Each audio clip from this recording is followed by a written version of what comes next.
Y'all tell me if I'm crazy. So this is my sweet baby boy Jackson, and last week I brought him to the doctor's on Wednesday for his 2-month checkup and 2-month shots. When the doctor came in, he picked him up and he was like, "Oh, he still looks very jaundiced." Mind you, he didn't really look jaundiced when he was born. He had a little bit of a hint of yellow, but I've seen worse cases.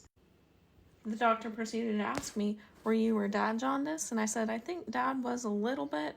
And the doctor said, "Not when he was 2 months old. I bet he wasn't." And I was like, "Oh, okay." So he was like, "We're going to have to do some blood work and check his levels." And I said, "Okay." So at that appointment last Wednesday, they drew some blood, and I didn't hear back from the doctor's office until Tuesday, a whole 6 days later.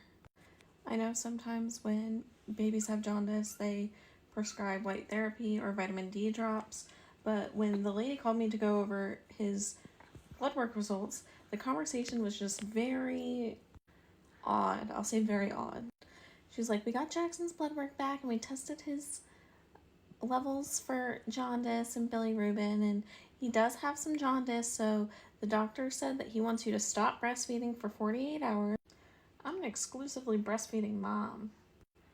He recommends me stop breastfeeding him for 48 hours and then I can continue breastfeeding after 48 hours. But one thing that struck me very odd was that they don't want to see him back after the 48 hours to see how he's doing. They're just going to stick to his 4-month appointment and wait to see then." So am I crazy for thinking, like, what would be the point if it was something wrong with my breast milk to stop for 48 hours and then start back? Because I feel like if I start him on formula, things could go wrong. Very wrong. But I could be crazy. So tell me if I'm crazy.